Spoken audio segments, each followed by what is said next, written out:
Sexta lección de Teología Moral Fundamental. Dios mío, ven en mi auxilio. Señor, date prisa en socorrerme. Gloria al Padre, y al Hijo, y al Espíritu Santo, como era en el principio, ahora y siempre, por los siglos de los siglos. Amén. Estamos reflexionando y orando con el Salmo 118, versículo del 25 al 32. Estoy postrado en el polvo, reanímame con tu palabra. Yo te expongo mi camino y tú me escuchas. Enséñame tus normas, enséñame la senda de tus decretos y meditaré tus maravillas. Estoy deshecho de pena, consuélame con tu palabra. Apártame del camino falso, dame el gusto por tu ley. He elegido el camino verdadero, he deseado tus mandamientos. Me he aferrado a tus preceptos. Señor, no me defraudes. Correré tras tus mandamientos, pues me colman de alegría. Dios te salve María, llena eres de gracia, el Señor es contigo. Bendita tú eres entre todas las mujeres y bendito es el fruto de tu vientre Jesús. Santa María, Madre de Dios, ruega por nosotros pecadores, ahora y en la hora de nuestra muerte. Amén. Bien, queridos hermanos, continuemos con nuestra sexta lección de Teología Moral Fundamental. Estamos hablando en la clase anterior sobre el pecado. Mirábamos que el pecado es capital cuando es gravísimo. Los 7 pecados capitales: la soberbia, la avaricia, la envidia, la ira, la lujuria, la gula y la pereza. Y estamos reflexionando esos pecados graves, ¿verdad? Esa repetición de pecados que son gravísimas, que nos conducen al vicio, nos entorpecen la conciencia y nos inclinan a hacer el mal. Y es importante esta reflexión porque ahora vamos a ver por qué el pecado nos inclina a hacer el mal. Lo vamos a reflexionar, Dios mediante, en esta vez. Muy bien. Primero, diferenciemos por su gravedad cómo se dividen los pecados. Los pecados se dividen por su gravedad en pecados mortales y en pecados veniales. Los pecados mortales, que son cometidos cuando hay materia grave y cuando el pecado es deliberadamente consentido por nuestra conciencia y nuestra voluntad. Entonces el pecado mortal te aleja de la caridad, te aleja del amor de Dios, te aleja de la gracia santificante.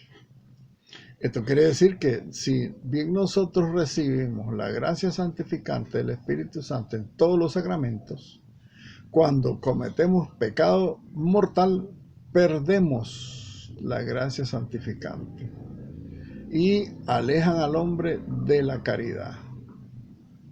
El pecado mortal también conduce a la muerte eterna. Y la muerte eterna es el infierno si no nos arrepentimos de los pecados mortales. Es serio esto.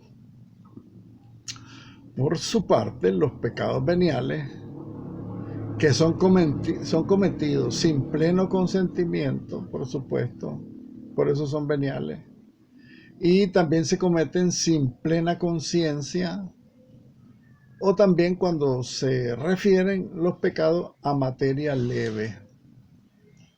Hay 2 palabritas que tenemos que reflexionar. Pecado mortal cuando es materia grave y pecado venial cuando es materia leve.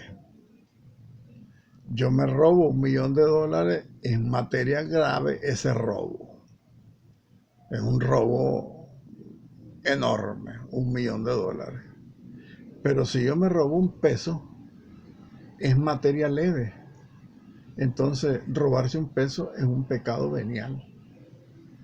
Ahí podemos distinguir con todas las situaciones de pecado y diferenciar cuando es la materia grave y cuando la materia es leve. El asesinato, asesinar, es un pecado mortal porque es de materia grave. Es de materia grave. Pero un rasguño con la uña, las mujeres que normalmente rasguñan a su marido, es un pecado venial. Porque con el rasguño no lo vas a matar. Entonces ahí puedes diferenciar lo que es un pecado mortal y un pecado venial, porque siempre la gente pregunta cómo sé diferenciar cuando el pecado es mortal y cuando el pecado es venial. Fíjense ustedes que podemos cometer un pecado venial, pero si lo cometemos con un deliberado consentimiento y estar claro de lo que vamos a hacer, ese pecado venial se convierte en pecado mortal. Al revés, nosotros podemos cometer un pecado de materia grave, pero como no tenemos plena conciencia, no tenemos un consentimiento deliberado, hay mucho atenuante del pecado mortal y puede convertirse en pecado venial.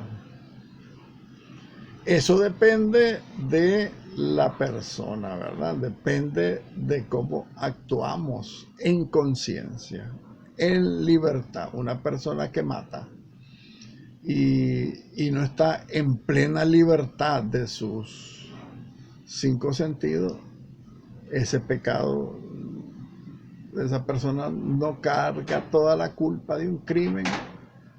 Tiene muchos atenuantes porque la persona no estaba en sus 5 sentidos. Estaba guiado tal vez por alguna pasión, el miedo, por ejemplo, por defensas propias. Entonces esos pecados de materia grave se pueden convertir en pecados veniales si nosotros estamos claros de que no estamos conscientes, estamos cegados por el miedo, por la ira. Entonces es un poco difícil la comprensión de los actos humanos que nosotros cometemos o estamos a punto de cometer. Es difícil tener ese discernimiento a la luz del Espíritu Santo si nosotros no estamos en gracia de Dios. Por eso es importante no perder la gracia santificante que se nos da por toditos los sacramentos para tener plena conciencia, para no estar alejado de la caridad cristiana, no estar alejado de Dios y tener la asistencia divina en el momento del peligro para cometer un pecado mortal. Es importante entonces el estado de gracia, porque hay mucha gente que vive permanentemente en estado de pecado mortal. Y dice San Juan María Vianney, el santo cura de Ars, dice: vida de pecador, muerte de réprobo. Eso significa que si nosotros vivimos en un estado permanente de pecado mortal, va a ser difícil que nos salvemos. Muy difícil va a ser. Sin embargo, pues en esta reflexión sobre el pecado venial, estamos claros que el pecado venial tiene que ser una cosa leve, que sea de materia leve, que no estemos en plena conciencia de que es un pecado. Entonces se convierte pues ese pecado en un pecado venial. Los pecados veniales, a pesar de que nos alejan del camino de la santificación, merecen solamente purificaciones temporales, es decir, en el purgatorio, si no nos reconciliamos antes con Dios antes de morir. porque tenemos obligación de confesar los pecados veniales en el sacramento de la confesión también. Tenemos obligación. También se borran los pecados veniales, por supuesto, en la Sagrada Eucaristía. En el acto de penitencia, en el yo confieso directamente, ahí se nos perdonan los pecados veniales. Por eso es importante estar yendo a misa, porque hay gente que ni siquiera va a misa. Entonces, ir a misa, rezar el rosario, te gana indulgencia para los pecados veniales. El Vía Crucis, la oración, la lectura bíblica, todos esos y muchas oraciones que tienen indulgencia te borran los pecados veniales, pero si como cristianos nosotros no rezamos, no vamos a misa y no hacemos actos de penitencia, los pecados veniales nos mantienen atados. ¿Por qué? Porque los pecados veniales, aunque sean leves, nos alejan del camino de la santificación. Corremos el riesgo de que el pecado venial se nos convierta en un vicio, aunque sea de materia leve, y nos conduzcan a cometer un pecado mortal. Si yo me robo un peso diario, en 10 años yo me he robado mucho dinero, y es peligroso que por la cantidad ese pecado se convierta en mortal, porque nunca lo hemos confesado, nunca hemos pedido perdón, nunca hemos rezado, nunca hemos ido a misa. Entonces, en ese sentido, el pecado venial nos aleja del camino de santificación. Todos estos pecados personales, los mortales y los veniales, se deben al debilitamiento de la naturaleza humana, que pasó a quedar sometida a la ignorancia, al sufrimiento y al poder de la muerte, e inclinada al pecado por el pecado original. Esta es una cuestión que tenemos que entenderla. Nosotros estamos debilitados en nuestra naturaleza humana por el pecado original. Estamos sometidos a la ignorancia. Por el pecado original estamos sometidos al sufrimiento. Por el pecado original estamos sometidos a la muerte. Y por el pecado original estamos inclinados al pecado. Entonces, estemos claros que el pecado original ha debilitado nuestra naturaleza humana. Por eso todos somos pecadores, y el que dice que no comete pecado es un mentiroso, dice el Evangelio de San Juan. Porque todos somos pecadores, lo repetirá también San Pablo en muchos textos de sus cartas a las comunidades cristianas. El pecado original nos ha traído lo que llamamos en teología la concupiscencia. La concupiscencia es esto mismo. Es la debilidad de la naturaleza humana que está siempre inclinada al pecado, que está sometida al poder de la muerte, que nuestra conciencia está debilitada por la ignorancia.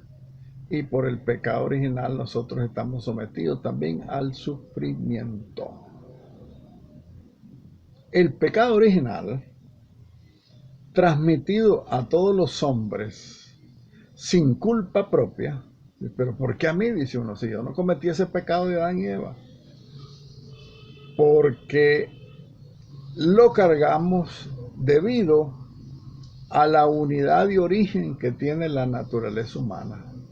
Todos venimos del primer hombre y de la primera mujer creados por Dios, Adán y Eva. Ellos desobedecieron a Dios en el inicio del mundo, originando ese pecado original, valga la redundancia. Adán y Eva son los culpables de que toda la humanidad, todo el género humano, cargue con ese pecado original. Por supuesto que el pecado original se perdona por el bautismo, pero no se elimina la consecuencia, que es una cosa también que tenemos que tener claro.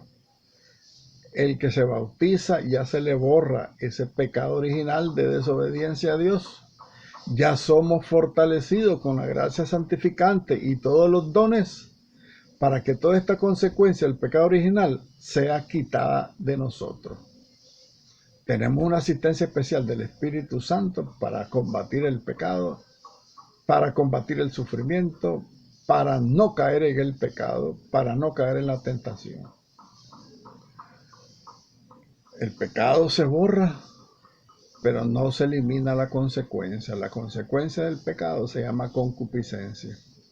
Y es una debilidad que tenemos todos a caer en pecado, a cometer pecados. Somos débiles porque nos gusta el placer, nos gusta todo lo que nos induce a la maldad, al bacanal, al placer, al cumplimiento de nuestros deseos, a nuestro egoísmo.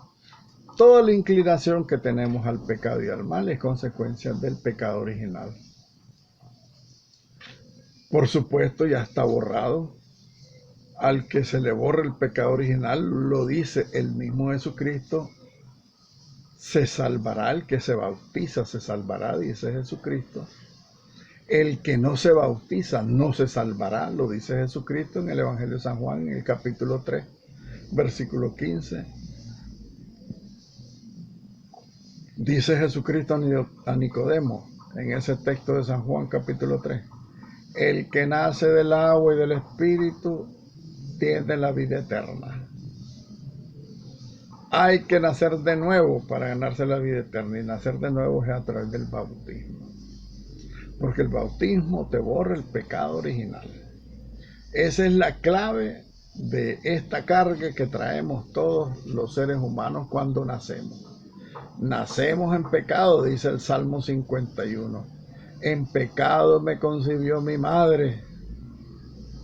Y le pedimos perdón al Señor por ese pecado original de Adán y Eva. Se nos borra por el bautismo, pero no se puede borrar la consecuencia del pecado. Por eso en el mundo existe la maldad, el pecado, la muerte, el odio, la guerra, el egoísmo, la injusticia, la maldad, a consecuencia del pecado original. Pero existe el perdón y la indulgencia, la misericordia de Dios a través de Jesucristo.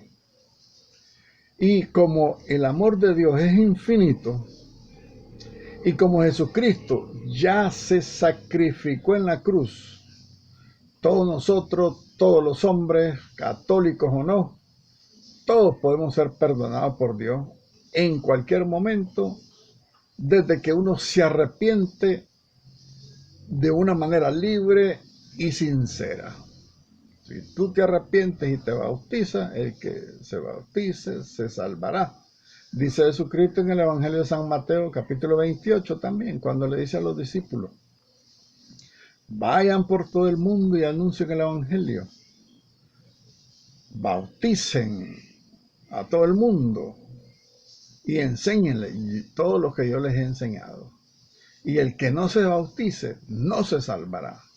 Y yo estoy con ustedes todos los días hasta el fin del mundo. Esas son promesas de Jesucristo con el sacramento del bautismo. Se nos va a perdonar el pecado si nosotros lo pedimos sinceramente. Y si nos comprometemos en lo posible a perdonar a nuestros enemigos también. Ese es otro tema que tenemos que estar claros. El nuevo mandamiento del amor, amar a Dios sobre todas las cosas y al prójimo como a ti mismo. Y el que no perdona a sus enemigos, Dios no lo perdona. Los católicos que cometemos pecado mortal somos considerados miembros imperfectos del corpus mysterium, del cuerpo místico de Cristo.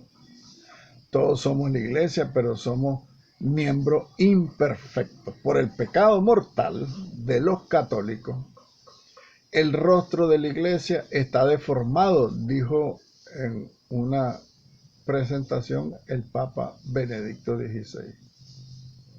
Nosotros, dice Benedicto, somos el rostro de la iglesia en el mundo, pero nosotros mismos por el pecado tenemos manchado el rostro de la iglesia para el mundo. Por eso la iglesia ha perdido mucha credibilidad.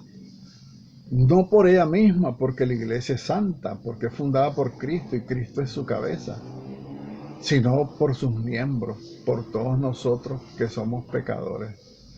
Hemos desfigurado el rostro divino de la iglesia. Por lo tanto, es necesario arrepentirse y ser perdonados en el sacramento de la reconciliación. No hay otro medio para reconciliarse con Dios sino el sacramento de la confesión. Porque muchos te dicen, no, yo me confieso con Dios, yo no me confieso con ese hombre o con ningún hombre, solo con Dios. Jesucristo lo estableció el día de su resurrección.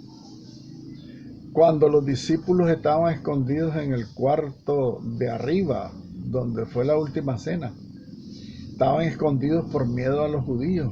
El día de la resurrección Jesucristo se les presentó, aunque estaban con la puerta cerrada, dice el Evangelio.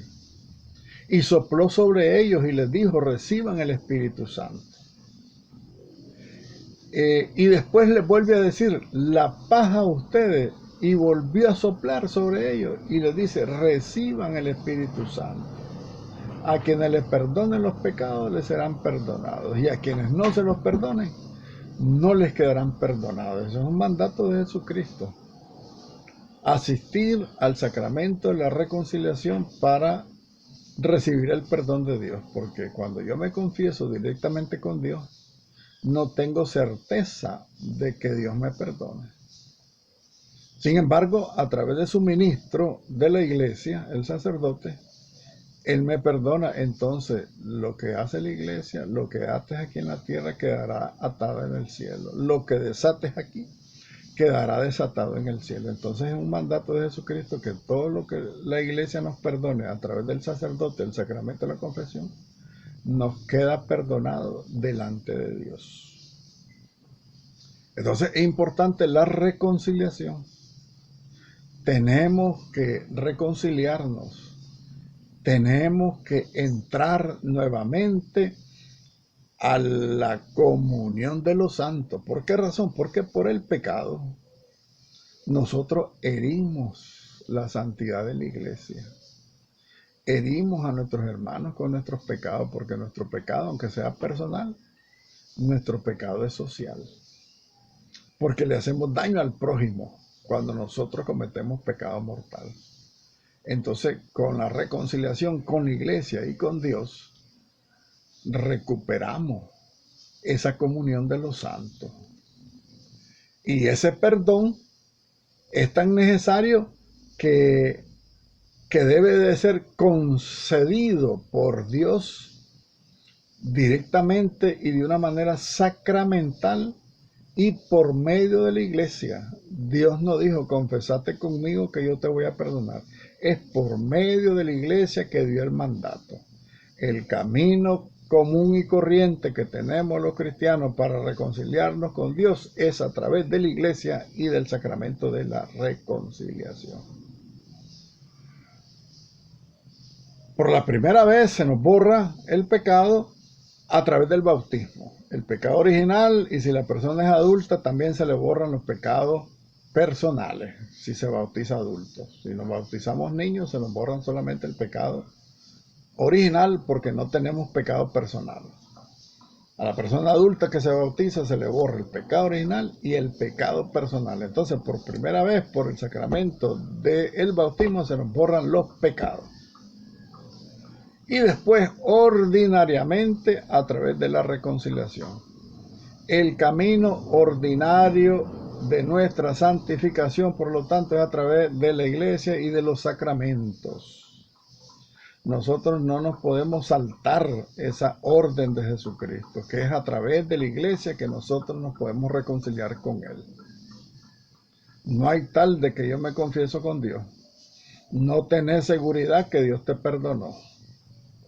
Sin embargo, si te reconcilias a través de la iglesia, te reconcilias con Dios a través de los sacramentos, sí debemos de tener la certeza por la fe que se nos dio en el bautismo, la fe de que Dios nos ha reconciliado consigo mismo. Pero también Dios puede conceder el perdón, por supuesto, a través de muchas otras maneras. Hasta Él mismo lo puede perdonar de una manera directa.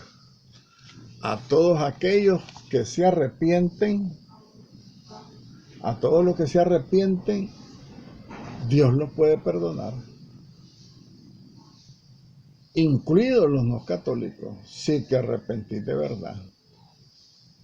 Pero el perdón divino no significa que se elimine la responsabilidad del cristiano de acudir al sacramento de la reconciliación, y también no se pueden eliminar las penas temporales debidas por los pecados perdonados. ¿Por qué razón? Porque hay una lógica. Yo mato a un hombre, me confieso, el sacerdote me perdona, pero el muerto no resucita. Hay una consecuencia, hay un daño. Y por ese daño hay que pagar la consecuencia.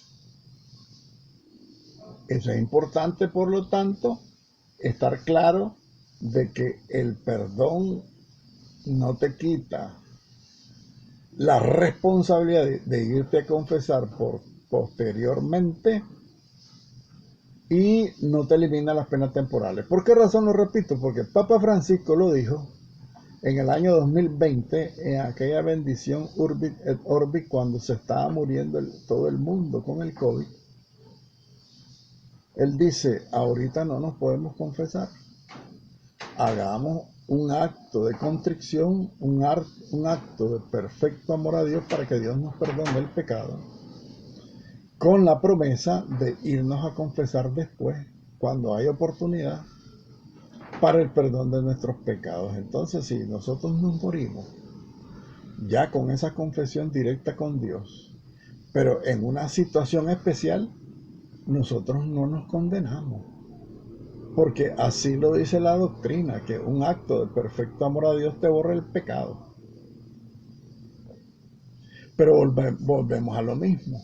El ser humano no tiene actos perfectos, somos imperfectos. Nunca vamos a hacer un acto de amor perfecto a Dios, es imposible. Nunca vamos a poder hacer un acto de contrición perfecta porque somos imperfectos.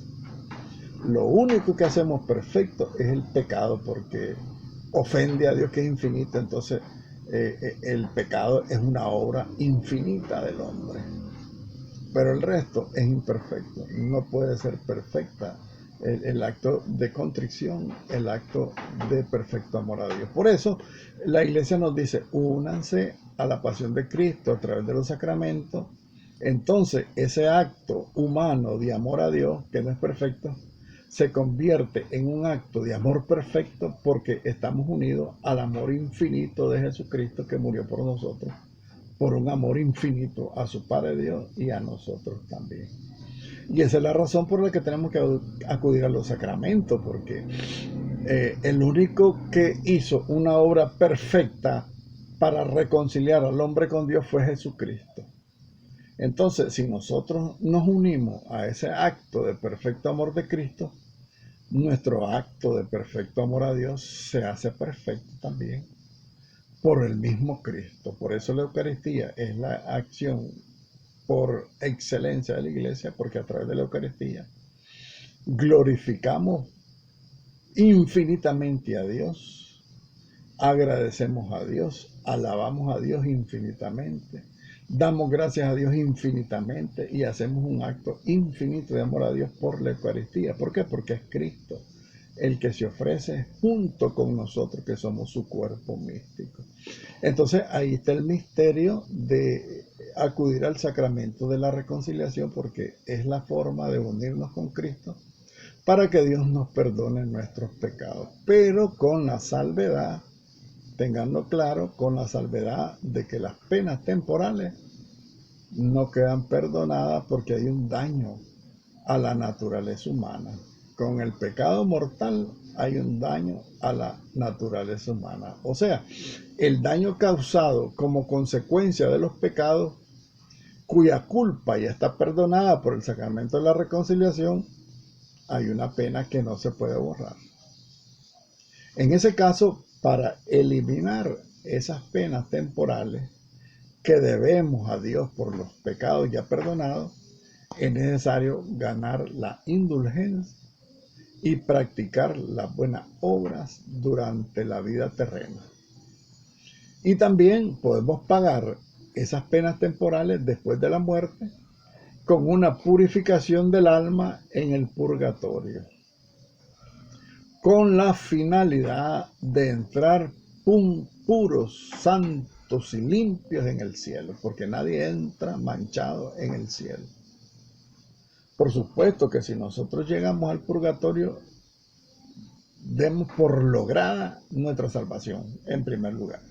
Estamos en el purgatorio, es la antesala del cielo, pero es para purificar nuestra alma, porque nuestra alma tiene que entrar limpia, pura y santa al cielo. Entonces, las penas temporales por el pecado las podemos pagar aquí, con las obras buenas, con las oraciones, con las prácticas buenas, y también las podemos pagar en el purgatorio. Fíjense que con solo asistir a misa, la misa tiene la virtud tan infinita que por cada misa que uno recibe y celebra, recibe indulgencia plenaria, para que lo sepan. El padre Jorge Loring, de feliz memoria, en su libro Para Salvarte, nos habla, y está en el Magisterio de la Iglesia, que el Papa Pablo VI eliminó todas aquellas indulgencias de 60 días, de 300 días, de todas las oraciones, y solo dejó dos tipos de indulgencia: la indulgencia parcial y la indulgencia plenaria. Nosotros podemos ganar diariamente durante toda nuestra vida indulgencia plenaria con 4 cosas. 5 cosas tendríamos que decir, porque tenemos que incluir la misa. Oír misa, por supuesto, estar en gracia de Dios, comulgar y confesarse. Oír misa, indulgencia plenaria. Media hora visita al Santísimo, indulgencia plenaria. Media hora lectura bíblica, indulgencia plenaria. Rezar el rosario en familia, indulgencia plenaria. Rezar el Vía Cruz en la iglesia, indulgencia plenaria. El resto de las oraciones tienen indulgencia parcial. Se los dejo, reflexionen.